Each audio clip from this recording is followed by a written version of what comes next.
Prices are getting there. Right. With that being said, we're going to talk about real estate markets and analysis, skipping to chapter 15. 15 is all about the type of market, and since today's market is volatile, I thought it would be a great place to insert it. It's a little bit more appropriate in the front of the book than it is in the back of the book. This leads into CMAs in the back of the book, but I feel like it's more important now to talk about it. So things we're going to talk about in this chapter is buyer's market, seller's market, demand and household supply and demand, vacancy rates, stuff like that. It's a really quick chapter on real estate investment and when to buy and sell, basically. So should be quick. Not a whole lot to learn here, not a whole lot of stars, but at the same time it's really important because this is going to be part of your practice piece, right? So remember we talked about 40% of the class, 45 questions are law, 45 questions are practice. This is part of the practices, and then 10% is math, my favorite subject. So, all right, so first things we have to know about physical characteristics of real estate, right? The reason real estate's able to be sold better in some places than other, we talk about location, it's immobile, right? Once a house is on a piece of property, it's on a piece of property. Most of the time here in Florida, it's on a cement foundation, so you're not moving that house anywhere, right? If you have a mobile home, that's a vehicle again. If you have a modular home, if you have something on a crawl space, in theory you could pick it up, put it on a truck, put it on a boat, move it down the river, move it down the road, put it back together, right? But for the most part, real estate's fixed, right? The land is definitely fixed. You're not moving the land at all, unless you have like a 10 earthquake. Right, 10.0 earthquake. Some landslides. You have a 10.0 earthquake, we're going to have a lot more problem than that, right? Here it is, land is indestructible, right? And structures have long lifespans. Houses in general have long lifespans. I mean, downtown Riverside, we have 100-year-old properties, right? What's really cool about 100-year-old properties is the windows. If you ever go in those properties, look at the windows. Most of them won't open. If they do open, they don't open very well. And the windows are thicker at the bottom than at the top. Does anybody know why? No. Because glass is a liquid. So glass actually settles over years. It takes hundreds of years, but glass is actually a liquid. It's melted silicone, right? It's not liquid in what we would think a bottle of water, but it is a liquid substance, right? Real estate is unique, so it's non-homogeneous, right? Because you have a specific lot and you have a different floor plan, right? So let's say I had one of Richmond American's favorite floor plans is a slate, right? It's a 2,077 square foot, 4-bedroom, 3-bath, right? One's got a front porch on it, another elevation is just a flat front. But if you have 10 slates next to each other with the same front porch or not the same front porch, doesn't matter. None of them are the same, right? They have different color schemes. They have like 13 different color schemes. This lot might be a lake, this lot might be a preserve, this lot might be backed up to another house. So the point is it's unique, right? Each one of these properties is unique. So this house might be 440, this house might be 430, this house might be 480, depending on what's in the house, right? You might have quartz countertops versus laminate. You might have carpet versus wood floors. All these things make a difference. So that's why they say it's non-homogeneous. Right, so then we have economic characteristics of real estate. So who regulates us, right, in the real estate world? Government, right? When you're building, you have to deal with zoning and planning. You have building codes. You have taxes on that property, right? You have to pay deed stamps when you sell. And then you have this monetary policy, which everybody knows about monetary policy right now. Because why? Interest rates are going up, right? Consumer price index is through the roof, inflation's through the roof. So we have this monetary policy where the Fed will raise interest rates, right, the prime rate, and that will affect the bond market. The bond market affects the mortgage market. Mortgage rates then rise slightly. They don't rise as much as the prime rate does. And all these things affect supply and demand, right? So when the rates go up, there's less buyers. If there's less buyers, the sellers get panicked. The sellers try to sell their house, and they can't. So then the buyers get to choose which house they want, and they get to negotiate. So it's considered a buyer's market, right? So relationship between supply, demand, and price, they're all in there. But in the real estate world, the mortgage interest rates the biggest deciding factor on who's going to buy and who's not, right? For every quarter point a rate goes up, you're looking at about $8,500 in buying power change. So if a rate goes up a point, you're looking at somebody not able to afford something that's like $35,000 less, right? So that's why the prices go down. I did a video on this earlier this year. Love for you to watch it, so good. But market is slow to respond. Now, yes, we've been seeing this market change come for months, right? If you look at the overall chart, it's come from the west and it's coming southeast, right? We've seen this change, and the reason is because our prices in Florida and North Florida are lower than most places in the rest of the state, right? They're lower than other places in the country. New York, Chicago, New Jersey, out west, Arizona, California, Washington. Our prices are less. So what we've seen is a migration of people here because our prices are lower. So our prices have been more steady. But we're slow to respond in changes because it takes time to sell property, right? We don't sell property in 2 days. You get a contract in 2 days, you still take 30 to 45 days to sell. So there's a lag, right? Now it's contract in 45 days, closing in 90. So it takes 3 months, right? And then we have this term situs, right? So, and it's thrown on this slide for some reason, but basically that's your preference. That's where you want to be. Situs is like my spot. This is my spot. This is where I want to be. Just know that site and situs kind of are similar, right? You want to be at the beach, my situs is the beach, right? Does that make sense? So there's direct and indirect influence on supply and demand, which COVID was a big driving factor in demand, right? People were able to work from home. Let's move to Florida. It's nice and sunny there. Can't do anything up here in the wintertime because it's cold. I'm gonna move to Florida, right? And then they stay. Then they stay. They work from home and then they stay.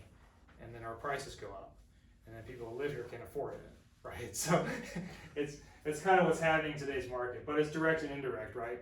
That's a direct influence from that piece, right? Indirect would be rise of interest rate, bond market goes down, bond prices go up, rates go down, bond prices go down, rates go up. So that's what happens. So interest rates rise, they are inversely related when it comes to the bond market. And I lost my screen, but we'll go ahead and update that screen here. Let me get the screen back.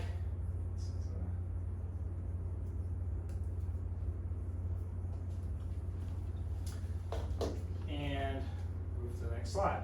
So here's your variables that influence supply and demand, or supply. So availability of labor, we've had a huge labor shortage because of the housing boom right here locally. Construction loans and financing, again, it's all, now the builders are building and building and building and building, so we have no labor, we have no supplies, we have no materials, and the land is going away too, right? Because land is not, once the land's gone, it's gone, right? You can't just build more land. Well, they do in Japan. They put trash in the, build barriers and put trash in the bay, and they make another piece of land. But mostly, you don't build new land, right? So those are variables that influence supply. And you have variables that influence demand, right? So price is number one. What is the number one reason a house doesn't sell? Price, right? Rising prices inversely affects demand, right? The higher the price, the less buying power people have. They can't buy, so they're not going to buy. So they're going to slow the process, right? So as prices have risen, our people have dropped, right? Population numbers and household composition. So what does that mean? So the average person had 4 or 5 people in their family years ago, right? Now the average person has 1 or 2, right? So what happens is, if you have an average person of 4 or 5, you need, for 50 people, you need 10 houses. But if there's 1 or 2, you need 25 houses. So now we need more houses for less people. We need more people, now we need more houses for even more people, so it doubles and triples the need. That's why there's been so many houses being built, because a lot of people buy them on their own, right? a lot of one-child households now because both parents are working. Back in the day, one parent stayed home, they had 3 or 4 kids, so the average household was larger. Now, that being said, the young people that are buying, or the people that have one child, they're buying smaller houses, but they don't have to buy a larger house. But then they work from home, so then they have to buy a bigger house. So it's all based on situation, right? So it's like contradictory, right? You talk about one thing, well, that person does this, well, no. So there's really not an exact science to it, right? Income of consumers, right? So that's huge, right? So the income of the people that are working from home, from New York, from New Jersey, California, make a lot more money than the local people working from home. They're able to push prices up. They're able to pay cash for houses, and it's basically putting us in a situation where we can't buy houses here, right? So then what happens to us? We move somewhere else, right? Because we have to be able to afford to live. Because we don't want to live in projects because of the crime or whatever else that might be happening. Now, if that's all we can do, that's all we can do. But most people don't want to, right? Availability of mortgage credit. So they call this the barometer of the real estate market. Right? So I like to use the bond money analogy, because bond money becomes available in the spring typically, and by the fall it's gone because there's only so much of it available. The state gives bond money out for people that, we're not talking about savings bonds, we're talking about money that actually goes on attachment to a mortgage. So you can get $15,000 in down payment assistance, for example, right? You can get more than that through some programs, but just for example. So when rates go up, the availability of credit's going down, right? Because less people can qualify. So that's one of the things that causes it. So here we go. Small changes in interest rate causes large change in monthly payments. So I was just talking about a quarter point changes your buying power by $8,500. Well, equating that to dollars, it's about $42 a month, right? So a quarter point. So let's say it goes up a point. You're looking at a $200 change in your mortgage payment for a point change in interest rate. Well, that's a lot, right? So a lot of people can't afford that, right? So now somebody that makes $36,000 a year that qualified for a $1,500 payment now qualifies for a $1,300 payment. What does that change your buying power? It's about $40,000 buying power. It's a lot, right? $34,000, but $40,000. In a tight money market, interest rates rise and demand drops. So as interest rate rise, we're in a tight money market right now, right? They're trying to regulate the inflation, right? So the Fed keeps raising rates. In fact, the Fed meeting was today. I don't know what happened, but I wondered, yeah. Last week, the interest rates went up a lot because the CPI numbers did not come out where we wanted. The inflation is still going up. They were up. I think it was 0.6, and they were only projecting 0.3, so it was like double what it should have been. So I think interest rates probably went up. I haven't seen the Fed meeting yet, but. And then obviously consumer taste and presence, right? So right now, everybody wants gray houses. Starting to get trends of blue, right? Right. So navy blue cabinets, gray cabinets, white cabinets, gray flooring, grayish flooring. You don't see any more of the black granite or the brown granite or the cherry cabinets or the maple cabinets from before, right? You're seeing all this new timeless stuff coming out. So that's the trend, right? So what happens? Your quartz that's gray becomes more expensive, and your granite that's brown becomes less expensive. So that's kind of what influences the supply and demand, right? So what type of market are we in today? Are we in a buyer's market or are we in a seller's market? In between. So it's changing. So we're in a transitioning market. I would say we're in a transitioning market. Here's the thing. We're in a transitioning market from sellers to buyers. And I really have a chart that I can pull up on the MLS that you'd really be interested in. But in April, we were selling for 101 to 102% of list price. It was a seller's right? market. It was a seller's market. I was listing houses for $380,000 and selling for $430,000. And the realtors were giving up their commission, and they were doing everything they could to make these deals happen, right? Well, when they're buying it for themselves, they're giving up their full commission, right? Now as a seller's agent, we're making more money because we have a shift in the market, right? Right now I have 8 listings. I had 1 showing last week. I had 8 listings. Are we overpriced? Well, we weren't overpriced 6 months ago, but today we're overpriced, right? The problem is people are not realistic yet. They're going to get realistic as time goes on, right? So prices are coming down. You're seeing a lot of price reductions. Is it a buyer's market? No. Why not? Because interest rates are rising, right? So we're in this weird transition period. It's shifting to a buyer's market. We went from 1,100 homes on the market to 6,000 homes on the market. So supply has gone way up. Supply exceeds demand. Yes, today supply exceeds demand, yes.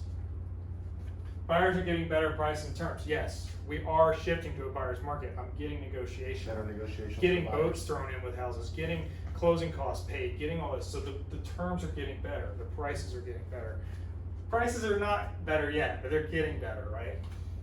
The other thing was March, right? Demand exceeds supply. We're seeing 30% increases, right? Sellers get what they want. Sellers tell them what they want. We're bidding on Right property. now, we're getting sellers that are willing to let people do, lease backs, or buyers are letting anything will happen. Back then, right now, it's like sellers are like, please buy my house. I'll pay your closing costs. I'll throw in the car. I'll throw in the lot next door, right?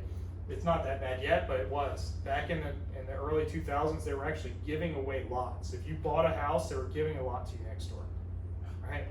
Because they couldn't do it. It was a really big buyer's market back then. Think about it. When the market crashed, Yeah. you could buy a $200,000 condo for 60 grand. I wish I would have bought a few of those. I'm telling you. Would have made a bunch of money. Mm-hmm. But hindsight's 2020. Be ahead of what's happening next. What's happening now is commercial, right? People are going back to work. Buy the commercial units so you can rent them out to the companies. That's the point. That's why I bought commercial last year. Right? That's why I bought new construction 2 years ago, because that was when you needed to do it. You have to be ahead of the next guy, right? Timing. Now it's about pre-foreclosures starting over again, right? We're moving back into that because the markets are going up. People can't afford their house payments. Now it's time to look at the pre-foreclosures. Why can't people afford their payments anymore? Think about it. Gas prices went up. They've gone out a little bit. Your food prices have gone up. Your clothes have gone up. Everything you do has gone up. So now people that used to be able to afford a $2,000 house payment can only afford $1,800. So they're getting behind on their Electric went payments. up like $200. Electric, everything's going up, right? So we had to interpret these market conditions. What's happening? Prices of this is great right here. Price levels of new home sales and new building permits tells you a lot about what's going on in the market. Builder deals are falling apart, left and right. I mean, one of the builders told me that their cancellation rate's like 30% right now. Okay.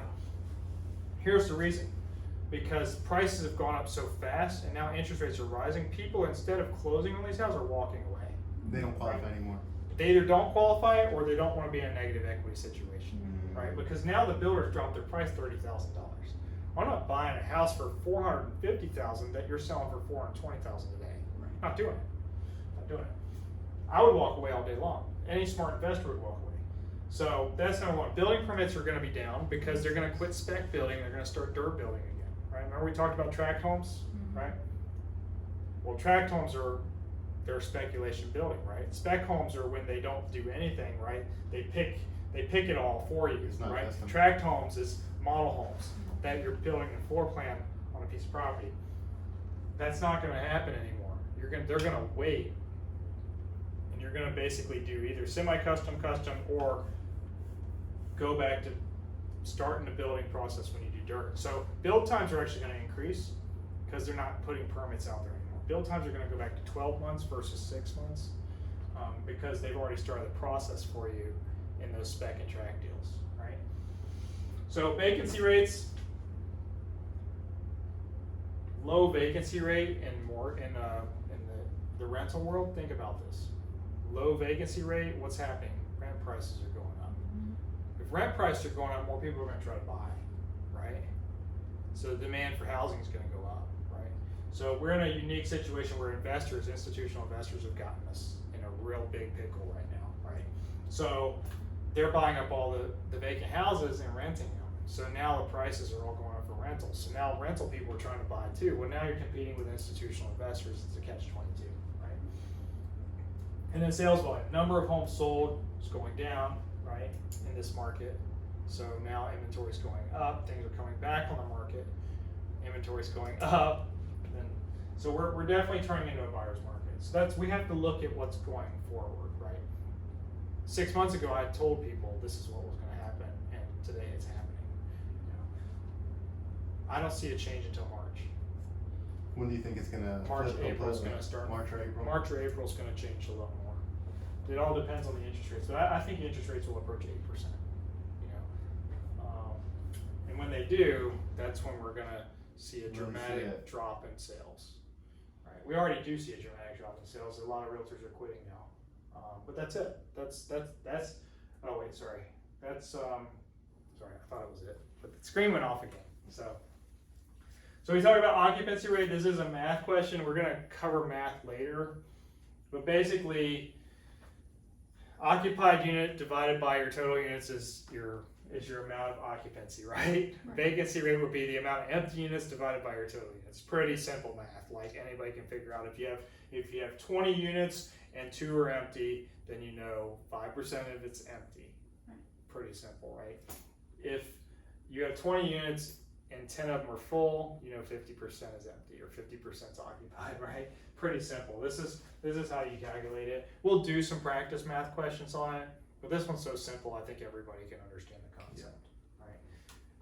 This will be a question, by the way. It's an easy one. So it's a gimme, 1 point right there.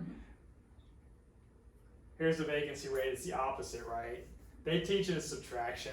Just learn how to do one and know it's the other. It's the inverse. Okay, Right? so vacancy is just the opposite. If you know occupancy is 25%, then you know that vacancy is Vacancy 75%, is 75%, right?